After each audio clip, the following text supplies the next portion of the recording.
మేము డెమోక్రటిక్గా మాట్లాడగలుగుతాము అని ఒక సందేశము రెండు తెలుగు రాష్ట్రాలకు ఇచ్చిందనే విషయాన్ని గుర్తుపెట్టుకోవాలి. నేను వచ్చింది ఇందుకు మొదలగు మనం చదువుకున్న వాళ్ళము, విఘ్నులము, మనం మాట్లాడగలం. ప్రభుత్వాలనే మార్చగల శక్తి ఉన్నప్పుడు మన బతుకును మార్చుకోలేమా? ఇక్కడ డైలాగ్ అనేది ఎప్పుడైనా సరే డెమోక్రటిక్ డైలాగ్ ఎప్పుడు కూడా మార్పుకు కారణమవుతుంది.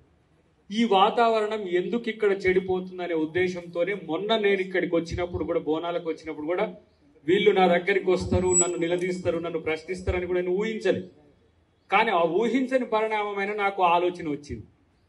ఇట్లా మాట్లాడే పరిస్థితి మంత్రులకు ఉండాలి, ముఖ్యమంత్రికి కూడా ఉండాలనేది నా కోరిక. ఎందుకు? ఎస్, దయాకర్ పోయి సెంట్రల్ లైబ్రరీ హాల్ దగ్గర మాట్లాడి వాళ్ళ ప్రశ్నలు విన్నాడు, వాళ్ళు కోప్పడితే చూసిండు, వాళ్ళ ఆవేశాలను తెలుసుకోగలిగిండు. ఈ ప్రయత్నం ఎవరైనా చేయాలని ఎప్పుడు అనిపిస్తుంది అంటే రచ్చ కాకుంటేనే. నేను మనోడిని కూడా ఎందుకన్నా అంటే, మీ ఆవేదన చెప్పుకునే వేదిక లేకుండా పోయేది అప్రజాస్వామికం. తర్వాత నేనేం మీ దగ్గర నుంచి తెలుసుకున్న తర్వాత నేనేం చేయాలనేది నాకు ఒక ఐడియా వస్తుంది. నేను ఇక్కడ మన వాళ్ళని కలిసిపోయినాక కూడా నేను ముఖ్యమైన అధికారిని కలిసిన, అసలు వాస్తవానికి రాజకీయాలు పక్కన పెట్టి, పేరు ఎందుకు కానీ, కలిసిన తర్వాత వారు ఒక సమాచారం ఇచ్చింది. ఆ సమాచారం చెప్పినా అది మీకు త్వరలో లాగా అనిపిస్తుంది. ఈ త్వరలో ఎంత ప్రమాదకరమో మీతో దగ్గరికి వచ్చినాక తెలిసింది. ఇంకో త్వరలో అనే పదాన్ని నేను వాడనని నిషేధిస్తున్నా. ఎందుకంటే 60,000 ఉద్యోగాల్లో గత ప్రభుత్వంలో వేసిన నోటిఫికేషన్స్ పేపర్ లీక్స్ వల్ల రద్దయినా మళ్ళా వాటిని నిర్వహించే, వాటిని పెట్టడం వల్ల కూడా అది బడ్జెట్ పైప్ లైన్లో ఉన్నాయి. వాటిని పక్కన పెట్టి మనం కొత్త ఉద్యోగాలు ఇవ్వడానికి ఉండదు. కాబట్టి అవి ముందుగా నింపడం జరిగింది. వాళ్ళు ఎందుకు నింపలేకపోయింది అనేది నేను కాదు, వాళ్ళు మా బీఆర్ఎస్ మిత్రులు చెప్తారు. కానీ మేము అది కూడా ఒక అడ్డంకి. ఇప్పుడు దాంట్లో 10,000 వరకు అని మన అశోక్ సార్ అన్నాడు, ఇంకో మిత్రుడు 5,000 అన్నాడు, 6,000 అన్నాడు. Maybe most probably new notifications editions అయి ఉండొచ్చు కాక. అవి 52,000తో ఇప్పుడు 62,000 ఇట్లా వచ్చినట్టుగా ఏదో లెక్క ఉంది. నేను దాన్ని పూర్తి స్థాయి వివరాలు తీసుకుంటా. కానీ ఇప్పుడున్న పరిస్థితుల్లో మోస్ట్ ప్రాబబ్లీ మీరు అనుకుంటున్న ఎన్నికలలోకే 18,000 ప్లస్ 22,000 వరకు పర్మిషన్స్ వచ్చి నోటిఫికేషన్స్ కూడా రావచ్చు అనేది నా యొక్క ఆలోచన. దాన్ని మీతో కలిసి ఒక రిప్రజెంటేషన్ ప్లాన్ చేస్తున్నా. 10 మంది మీరు ప్లాన్ చేసుకోండి, 15 మంది మీరు ప్లాన్ చేసుకోండి. అక్కడ కూడా వచ్చేదంటే మీతో భయపడేది. ఎందుకంటే మేము ఎందుకు భయపడమంటే మేమే మీరు, కొత్తగా ఏం కాదు. కాకపోతే దయాకర్ ఇప్పుడు అధికారంలోకి వచ్చిన తర్వాత మొన్న ఎమ్మెల్సీ అవ్వచ్చు కాక. కానీ నేను ఇంతకుముందు చెప్పిన కదా, ఒక రోజున నేను కోదండరామ్ గారి దగ్గరికి పోతే ఊహించలే నేనైతే అసలు అంత స్పాంటేనియస్గా థౌజండ్స్ ఆఫ్ క్రౌడ్ వచ్చి. అంటే విద్యార్థి శక్తి కానీ నిరుద్యోగ శక్తి కానీ ఎట్లా ఉంటుందో, నేను నా లైఫ్లో నేను ఎంకామ్ చేసిన, ఎంసీఏ చేసిన, ఎల్ఎల్బి చేసిన, పిహెచ్డి చేసిన, కానీ ఆ రోజు చూసిన ఆ కసి నాకెందుకో చాలా భయంకరంగా అనిపించింది. ఆ రోజు చాలా పెద్ద ఎత్తున ప్రతిదాడికి కూడా వాళ్ళు తెగబడే పరిస్థితుల్లో దాన్ని సబటైజ్ చేసిన, అది చాలా ప్రమాదకరం. అలాంటి పరిస్థితిని మీకు రానివ్వమని మాత్రం నేను ఈ వేదిక మీద నేను తెలియజేస్తున్నా. మీకు 15వ తారీఖు వరకు ఆగస్టులో మా అశోక్ సార్ అన్నట్టు, మా మిత్రులు అన్నట్టు మీరు డెడ్ లైన్స్ పెట్టుకున్నా ఆ డెడ్ లైన్స్కి అవకాశం రాకుండా చేసే ప్రయత్నం చేస్తా. వీలైతే రేపే ఎల్లుండే ముఖ్యమంత్రి గారిని కూడా నేను మిమ్మల్ని కలిసినా అని కూడా చెప్పాలి. ఇట్లా మీడియా ద్వారా చెప్పుడు కాదు కదా, మిమ్మల్ని కలిసినా ఇట్లా పోయినా అనే విషయం కూడా చెప్పాలి.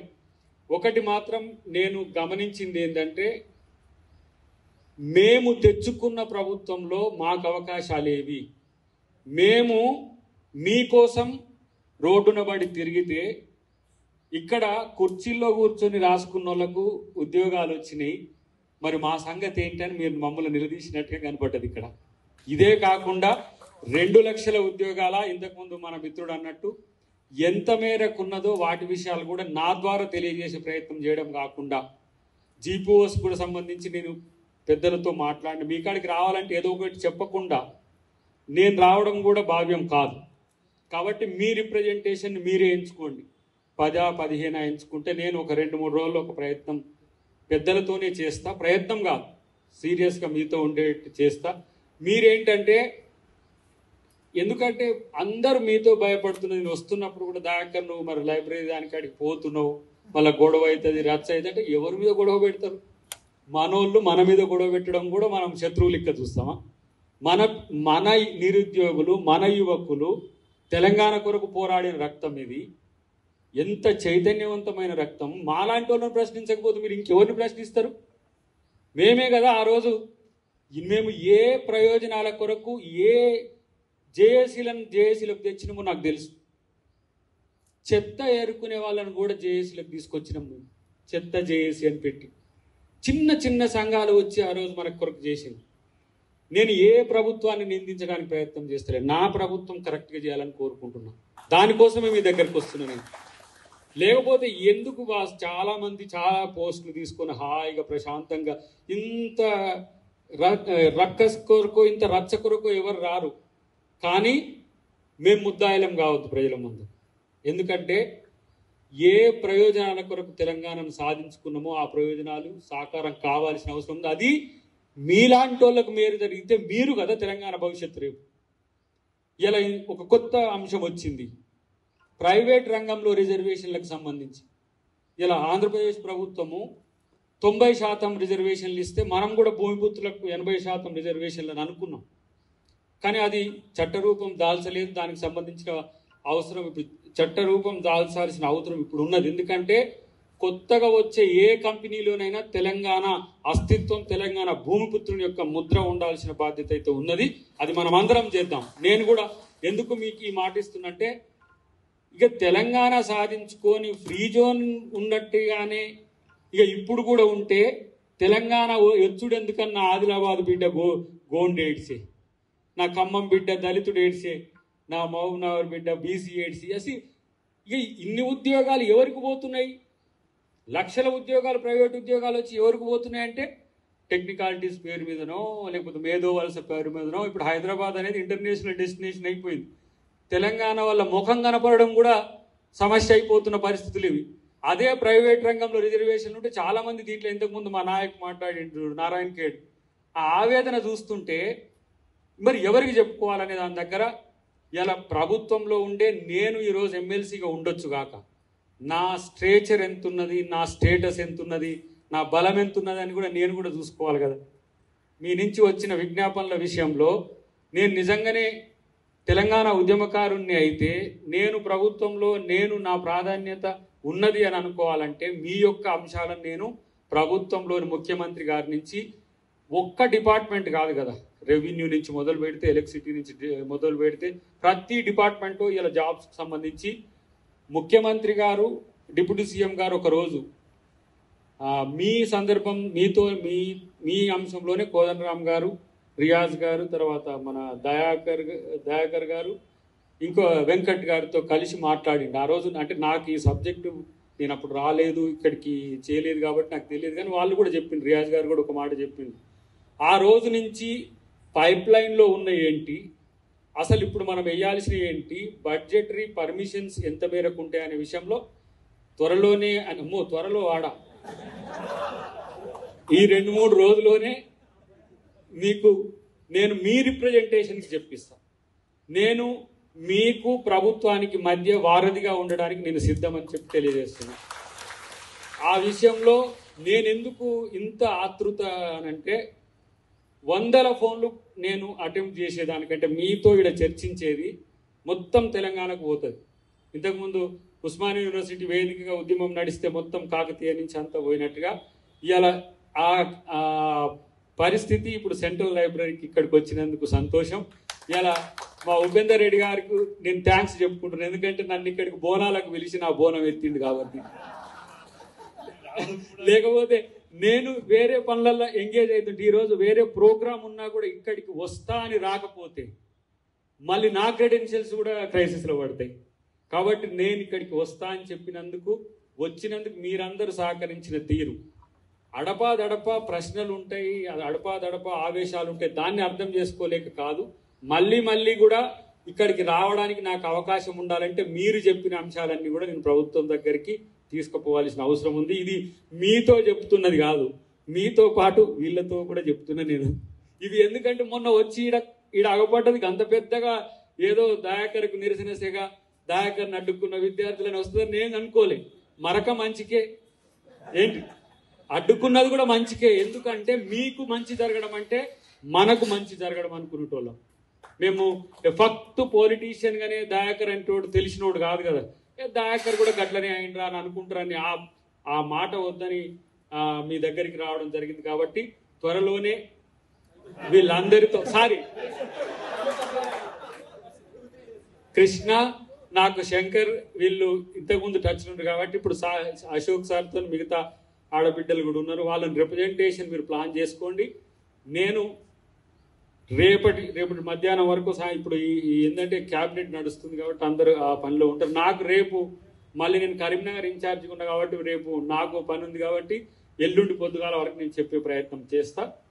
నువ్వు ఆ రిప్రజెంటేషన్ తయారు చేయాలని చెప్పి తెలియజేస్తూ, సహకరించిన మీ అందరికీ, మీరు ఈరోజు నిరుద్యోగులకు చేసిన మేలు మీ కొరకు మాత్రమే కాదు, ఈ ప్రాంతాల్లో ఉన్న ఏది తెలంగాణనే కాదు ఆంధ్రప్రదేశ్ నుంచి వచ్చినాయి మాకు ఫోన్లు తెలుసా. ఈడ మొన్న జరిగిన సంఘటనకు దయాకర్ గారు మిమ్మల్నే నిలదీసే కాడికి వచ్చిందంటే మీరు ఉద్యోగాలు వేస్తలేరు, మీరు తెలంగాణ వచ్చినాక ఏం చేసింది సార్ అని నన్ను అడిగిండు ఒక ఆయన తూర్పుగోదావరి నుంచి. మీరు తెలంగాణ తెచ్చుకున్న తర్వాత ఉద్యోగాలు, నీళ్లు, నిధులు, నియామకాలు అన్నారు కదా, మరి నియామకాల విషయంలో మీరు కూడా ఎందుకు బీఆర్ఎస్ అన్నారు, కాంగ్రెస్ మీరు కూడా చేయట్లేరని విద్యార్థులు మిమ్మల్ని అడుగుతున్నారు. కాబట్టి మీరేందో మీరు కూడా ఆలోచించుకోరు సార్ అన్నప్పుడు కొంత ఆత్మవిమర్శ, ఆత్మపరిశోధన చేసుకునే గుణం ఉన్నది. కాబట్టి మీ దగ్గరికి వచ్చిన మీరందరూ సహకరించినందుకు థ్యాంక్ యూ వెరీ మచ్. జై తెలంగాణ, జై తెలంగాణ, జై తెలంగాణ.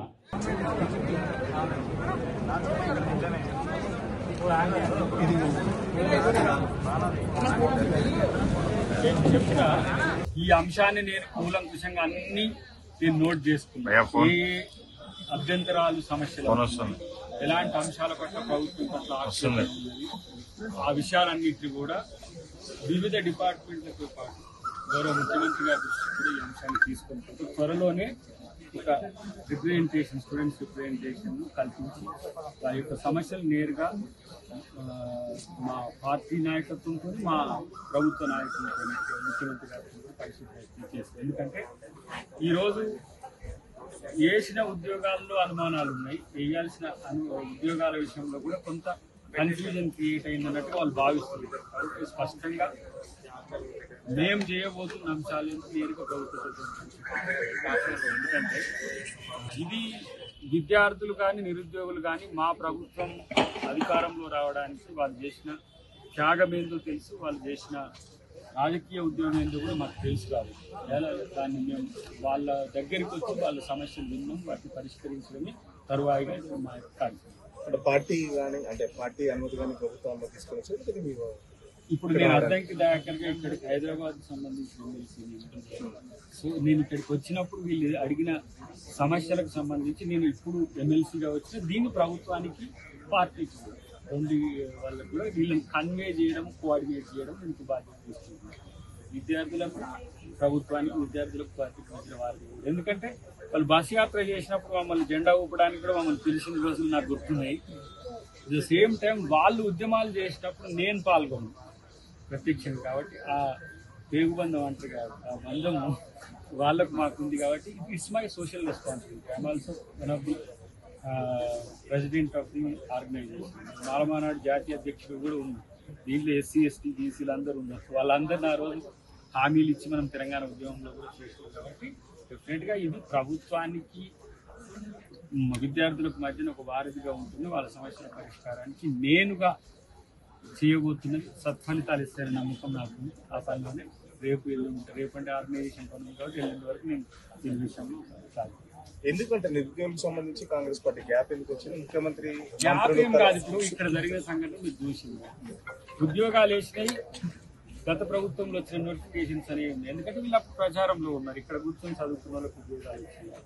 సో వాళ్ళు ఉద్యోగాలు చేసింది, ఆ ఉద్యోగాలు వచ్చిన దాంట్లో మా ప్రభుత్వం లేనైనా కూడా వీళ్ళు ఆ బెనిఫిట్ జరగలేదు కదా. ఇప్పుడు మీరు వేయాల్సిన మేజర్ కొన్ని ఉన్నాయి, డిఎస్సి లాంటివి, జీపో లాంటివి చెప్తున్న పరిస్థితి ఉన్నది. తర్వాత ఇదేంటి ఎలక్ట్రిసిటీకి సంబంధించి చెప్తున్నారు, చాలా ఉన్నాయి. ఆ నోటిఫికేషన్ వివరాల విషయంలో కూడా నేను కొంతమంది పెద్దలకు, అధికారులతో సంప్రదించిన అవన్నీ కూడా వస్తున్న నోటిఫికేషన్స్ కాబట్టి వీళ్ళకి నష్టం జరుగుతుంది నాకు. అంటే చాలా మంది ముఖ్యమంత్రి గారిని రాంగ్ డైరెక్షన్ ఇస్తున్న నిరుద్యోగుల పక్షాన సో మేము మాట్లాడుతాం కాబట్టి మాకు అవకాశం దొరికింది. చాలా మంది నిరుద్యోగులు అడుగుతున్నారు. సో అట్లాంటి ప్రయత్నం అదే నేను నేరుగా, ఎందుకంటే కొన్ని రాజకీయ అవాంతరాలు రాజకీయ అంశాలు దీనికి వాళ్ళు కావాల్సి విద్యార్థులకు మన ఉద్యోగాలు ఇచ్చుకుంటూ ఎవరో చేసే ప్రచారం వల్ల ప్రభుత్వానికి పార్టీకి నష్టం జరుగుతుంది. అది నా మోటివ్. అది మా ఎన్ఎస్యూ అధ్యక్షుడు తను కూడా మొన్న కూడా రెస్పాన్సిబిలిటీగా వచ్చింది ఇక్కడ. అయితే నేనుగా ఎందుకు అని అంటే కొంతమంది ఇండివిజువల్ రిస్క్ కూడా ఏంటంటే ఇక్కడికి వస్తే విద్యార్థులు ఏ విధంగా స్పందిస్తారో అనే ఒక ఆలోచనతో రాలేకపోయి చాలా మందికి రావాలని ఉన్నాయి. చాలా మందికి రావాలని కాదు, మా ముఖ్యమంత్రి గారి ఆలోచన కూడా నేను షేర్ చేసుకుంటున్నప్పుడు చూస్తా కదా, ఇది రాజకీయ కారణాలు దాన్ని చొప్పించబడితే మళ్ళీ మన మీద ఎటు తీసుకుపోతే ఇటు డైరెక్షన్స్ అంటే మనం చేసే పని మంచిగా చేస్తే అనే ఆలోచనతో ఎప్పుడు వాళ్ళు ఉంటారు. కాబట్టి మంచి జరగబోతుంది కాబట్టి మంచి జరిగేటప్పుడు వాళ్ళతో చెడుగా ఉండాల్సిన అవసరం పార్టీ.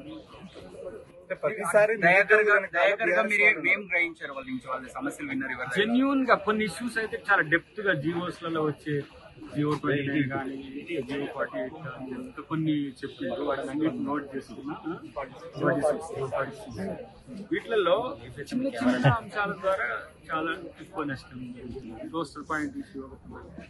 సో వాటిని మైనర్ లెవెల్ ఇష్యూస్ కాబట్టి రిజాల్వ్ చేయడానికి అంటే మీరు మీద మీ సహకారం నుంచి బర్మూర్ ఇక్కడ కూడా సంవత్సరం లోపు మీరు 2 లక్షల ఉద్యోగాలు అనేది లేదు అని చెప్పేసి అంటున్నారు. మీరు కూడా మొన్న ఇంటర్వ్యూలో అంటే 2 లక్షల ఉద్యోగాలకి ఏంటంటే నాకున్న టెక్నికాలిటీస్ ఈ మన ఫినాన్స్ డిపార్ట్మెంట్ పర్మిషన్ 2 లక్షల ఉద్యోగాలకు 30-40 వేల కోట్ల రూపాయలు ఒకటేసారి బడ్జెట్ పర్మిషన్స్ ఉండవు. నేను కామన్ ఉపయోగించింది కాబట్టి చెప్తున్నాను. అవి వంతుల వారికి వేయడానికి ఇప్పుడు 40,000 వేసినాం అనుకోండి, ఇప్పటికి 1,00,000 అయితే మళ్ళీ 1,00,000 ఎట్లా వేయాలనేది ఆలోచన. అది పొలిటికల్ అంశం. వీళ్ళ ముందు అవి మనం ఎందుకంటే ఆ ఇష్యూస్ చెప్తే ఉద్యోగాలు వేయరేమో అని. ఉద్యోగాలు వేయడానికి వ్యవస్థ కూడా యంత్రాంగం కూడా చాలా రిక్వైర్డ్ ఉంటుంది. ఒక 10,000 ఉద్యోగాలు వేయాలంటే ఇప్పుడు 45 రోజుల గ్యాప్ ఉండాలి మాకు ఉద్యోగానికి మధ్యన డిమాండ్ ఉంటుంది. ఇవి రెండు పరస్పర కాంటాగా. సో అది ముఖ్యమంత్రి గారు ఉప ముఖ్యమంత్రి గారి దృష్టిలో ఉన్న అంశమే. అది అతి మళ్ళీ ఆ త్వరలో అని వాడండి కానీ ఆ నోటిఫికేషన్స్ వచ్చేట్టు చేయడమే ఇప్పుడు మా బాధ్యత. అసలైన తొలి వెలుగు. ఫాలో వాట్సాప్ @తొలి వెలుగు official.